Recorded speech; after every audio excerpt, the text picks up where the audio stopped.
தமிழ் இந்த சீசன் நடிகர்கள் அரசியலுக்கு வரக்கூடிய சீசன் போல் இருக்கு. அஜித் அவர்களை வந்து அவருடைய ரசிகர்கள் வந்து தலைவா தலை வா அரசியலுக்கு அப்படின்னு சொல்லி கூப்பிட்டுருக்காங்க. சினிமால மட்டும் தான் தலையா தளபதியான ஒரு பிரச்சனை போயிட்டு இருந்துச்சு, ஒரு போரே நடந்துட்டு இருந்துச்சு. இதுக்கப்புறம் அரசியல்லையும் விஜயா அஜித் அப்படின்ற மாதிரி ஃபேன்ஸ் கிரியேட் பண்ண ஆரம்பிச்சிட்டாங்க. போஸ்டர்லாம் ஒட்டி இருந்தாங்களே, அந்த பாத்தீங்களா அந்த போஸ்டர்லாம்? ஆமா, போஸ்டர் ஒட்டின பார்த்தோம். இது எதுல இருந்து இந்த மாதிரியான ஒரு மனநிலை இந்த அஜித்தினுடைய ரசிகர்களுக்கு கிளம்புது அப்படிங்கிறதும் ரொம்ப ரொம்ப முக்கியம். ஏன்னா விஜய் அவர்களுக்கு போகக்கூடிய இடங்கள்ல எல்லாம் மிகப்பெரிய வரவேற்பு, மக்களுடைய ஆதரவு இருக்குது அப்படிங்கிறதெல்லாம் பார்க்குறோம். கூட்டம் கொண்டாடுறது இதெல்லாம் இதை பார்த்துட்டு நம்ம தலைவர் எப்படிப்பட்ட ஆளு, நம்ம தலைவர் ஏன் அரசியலுக்கு வரல, இவரெல்லாம் அரசியலுக்கு வரும்போது என்ன அந்த போஸ்டர்ல அப்படிதான் இருக்கு. போஸ்டர் எப்படி இருக்குன்னு சொன்னா, நேற்று நடிகராக உச்சம் பெற்றவர், இன்று கார்பந்தய வீரராக வென்றவர், நாளை அப்படின்னு சொல்லிட்டு நெத்தியில ஒரு பொட்டு வைக்கிற மாதிரி ஒரு கை வந்து பொட்டு வைக்குது. கீழே வந்து தகுதி இல்லாதவரெல்லாம் நாட்டை ஆள நினைக்கிறார். ஐயோ, இதை யார சொல்றீங்க? விஜய் அண்ணாவை சொல்றீங்களா? டைரக்டா விஜய் அண்ணாவை அப்படின்னு நம்ம சொல்ல முடியாது, அவங்க அப்படி சொல்றாங்களான்னு நமக்கு தெரியல. அதுல ஒருமையில தான் போட்டிருக்கு, தகுதி இல்லாதவரெல்லாம் நாட்டை ஆள நினைக்கிறார், தமிழக மக்களை அறிவார்ந்த சமூகமாக மாற்ற விரைவில் முடிவெடு தல வா. என்ன ஒரு நயமா எழுதி வச்சிருக்காங்க. அதுவும் பாத்தீங்களா, அறிவார்ந்த சமூகமாக மாற்ற.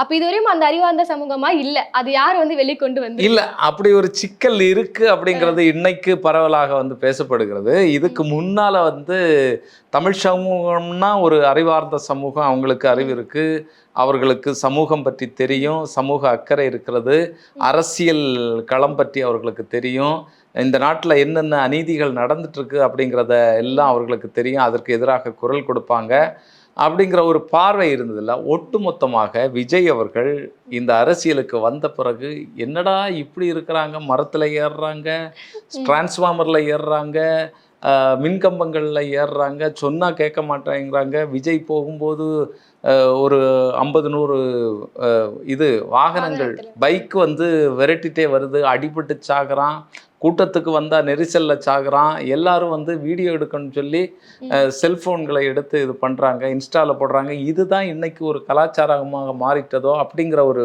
இது எழுந்திருக்கிறதுல. இப்படி ஒரு இது நம்ம பார்த்ததே இல்லை தமிழகத்துல. இதுக்கு முன்னால நடந்திருக்கும், ஆனா இப்படியெல்லாம் இருந்ததான்னு நமக்கு தெரியல. அப்ப இதெல்லாம் மாத்துறதுக்காக இப்ப அஜித் அரசியலுக்கு வரணும்னு சொல்லி அவங்க ஃபேன்ஸ் வந்து இன்வைட் பண்றாங்க அரசியல். இதுல ரொம்ப முக்கியமான விஷயம், அறிவார்ந்த சமூகமாக மாற்ற தலைவா வா அப்படின்னு சொல்லி கூப்பிட்றாங்கல்ல, இதுதான் ரொம்ப ரொம்ப முக்கியமான விஷயம். இதுல நம்ம பார்த்தோம், ஏற்கனவே நம்மளும் பேசியிருக்கோம், எலெக்ஷன் அன்னைக்கு வந்து விஷால் சைக்கிளில் வந்தார். சைக்கிளில் வந்துட்டு சைக்கிளில் வந்துட்டு அவரும் வந்து நானும் எதிர்காலத்துல அரசியலுக்கு வருவேன் அப்படின்னு சொல்லி சொன்னா, அவருக்கு எங்க இருந்துடா இந்த ஆசை வந்தது அப்படின்னு சொல்லி ஏற்கனவே ஒரு இந்த ஒவ்வொரு எலெக்ஷனுக்கும் பார்த்தீங்கன்னு சொன்னா ஏதாவது நடிகர்கள் நானும் அரசியலுக்கு வரேன்னு சொல்லிட்டு இருப்பாங்க. ஏற்கனவே ஒரு முயற்சியை வந்து அவர் எடுத்தாரு. இப்ப பார்த்து ரொம்ப ஈஸியா இருக்கே, சுலபமா இருக்கே, இல்ல விஜயோட நான் நல்லா பேசுவேனே அதனால நானே வந்துருவேன் அரசியலுங்க அப்படியே யோசிக்கிறாரா? ஆமா, இன்னொன்னு ரொம்ப கஷ்டப்பட வேண்டாம், ஏதாவது பிரச்சாரம் பண்ணிட்டு சாயந்தரம் போய் வீட்டுல இருந்துடலாம், ரொம்ப மெனக்கெட்டு வேலையெல்லாம் பார்க்க வேண்டிய தேவையில்லை, மக்கள் ஓட்டு போட்டுருவாங்க அப்படிங்கிற ஒரு மனநிலையில அவரும் வந்துட்டாரா அப்படிங்கிறது தான் நமக்கு. இதுக்கப்புறம் அரசியல ஏன் பங்கும் இருக்கும் அது மாதிரி சொல்லியிருந்தாரு. ஆமா, டிவிகேல ஏதாவது முக்கிய பொறுப்பு வழங்கப்படுமா விஷாலுக்கு அப்படின்னு தெரியல. டிவிகே 4ஆம் தேதிக்கு பிறகுதான் தெரியும். டிவிக்கே இவ்வளவு பலமாக ஒரு பிம்பத்தை கட்டி ஒசத்து வச்சிருக்குல்ல, இதெல்லாம் குலைந்து போகுமா, இல்லைன்னா 4ஆம் தேதிக்கு பிறகு அவங்க வலுவாக நிற்பாங்களா அப்படிங்கிறதெல்லாம் தெரியும். என்னன்னா ஏற்கனவே 234 தொகுதியில 106 வேட்பாளர்கள் வந்து மாற்று கட்சி வேற கட்சிகள்ல இருந்து வந்தவங்க, சொந்த கட்சியில உள்ளவங்க இல்லை. அதிமுக மாதிரி, பாஜக மாதிரி, காங்கிரஸ் மாதிரி வேற கட்சிகளில் அவர்களுக்கு எலெக்ஷனில் நிற்கிறதுக்கு வாய்ப்பு கொடுக்காதவர்கள் இந்த கட்சியில் உடனடியாக இன்ஸ்டண்டா சேர்ந்துக்கிட்டு அவங்க வந்து வேட்பாளராக மாறினாங்க. அப்ப இந்த கட்சி எந்த மாதிரி இருக்கும் அப்படிங்கறது மாற்று கட்சி, வேற கட்சியில இருந்து இந்த கட்சிக்கு மாற்று கட்சி, அப்படி ஒரு மாற்று கட்சி.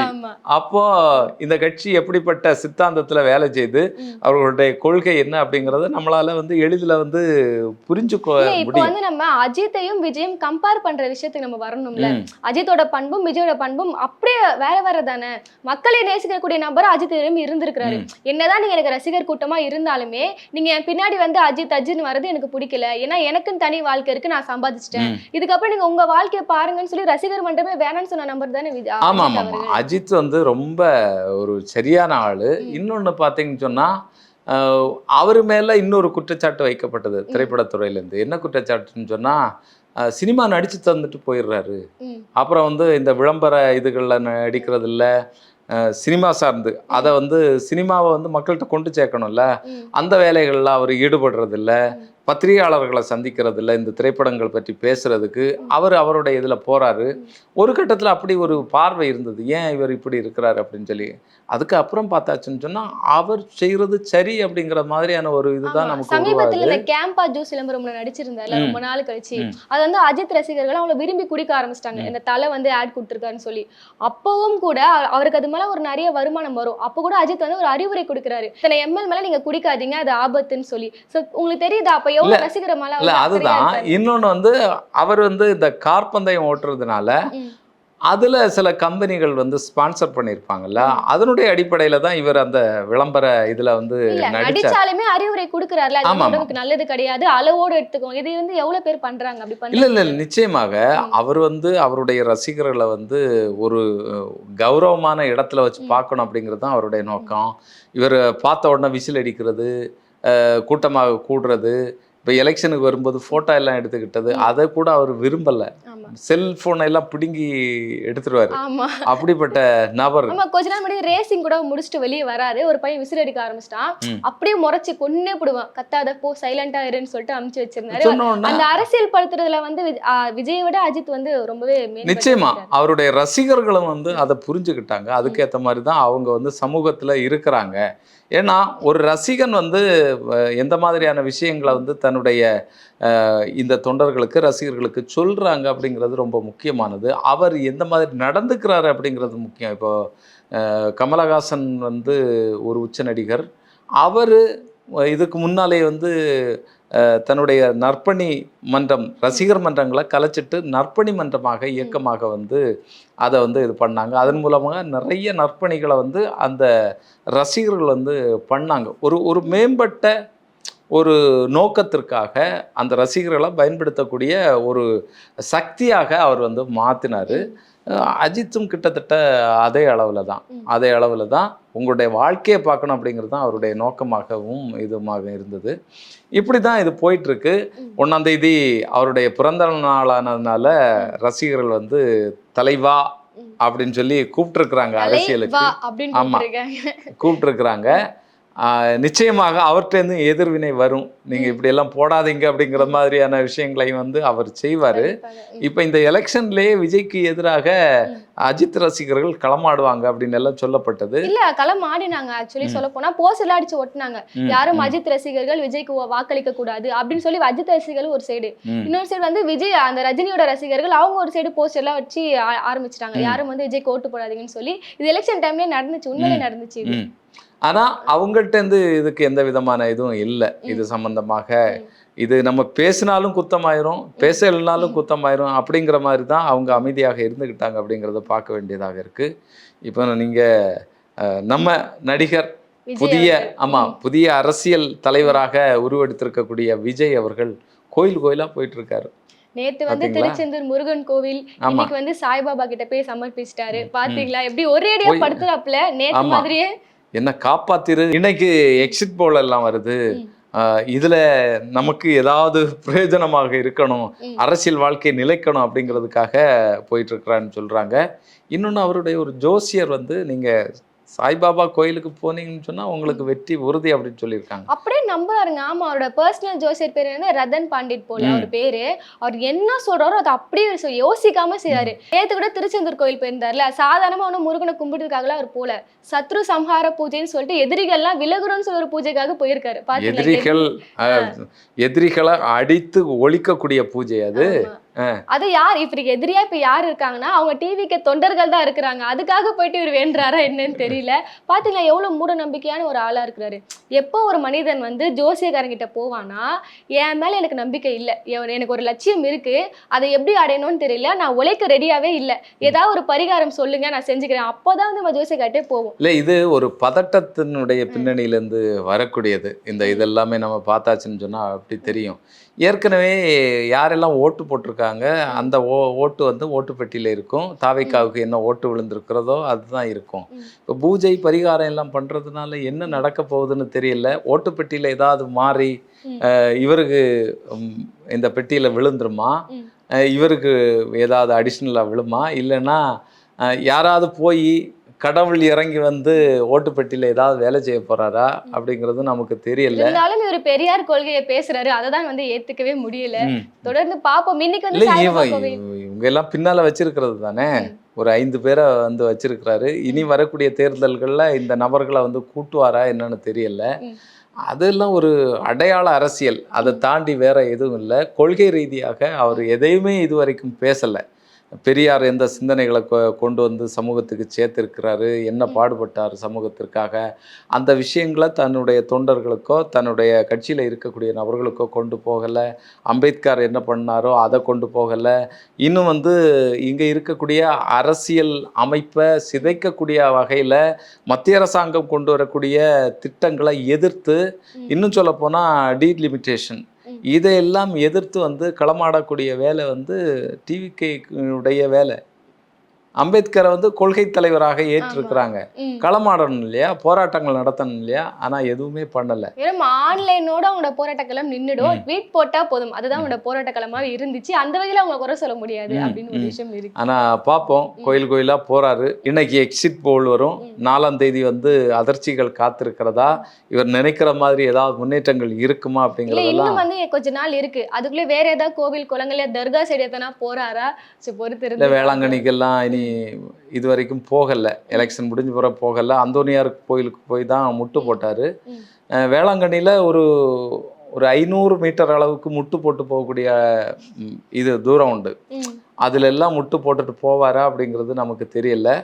அதுக்கு அந்த முட்டுல கட்டக்கூடிய அந்த பேடெல்லாம் வாங்கி வச்சிருக்கிறாரா எனக்கு என்ன ஒரு டவுட்னா, இதுவே இவர் வந்து எலெக்ஷனுக்கு முன்னாடி செஞ்சிருந்தா ஓட்டுக்காக பண்றாரு அப்படின்னு எல்லாருமே விமர்சிப்பாங்க. இப்போ இது எலெக்ஷனுக்கு அப்புறம் தானே பண்றாரு, ஏன் அவர் வந்து அவ்வளவு விமர்சனத்துக்கு உள்ளாகுறாரு? இல்ல, ஓட்டுக்கு பிறகுனா இப்போ ஜோசியர் அதுதானே சொல்லியிருக்காரு.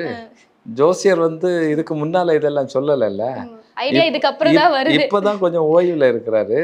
இதுக்கு முன்னால தீவிர பரப்புரையில பிரச்சாரத்துல ஈடுபட்டு இருந்தாரு, ஓய்வு ஒளிவு இல்லாம. அதனால அதையெல்லாம் செய்ய முடியல.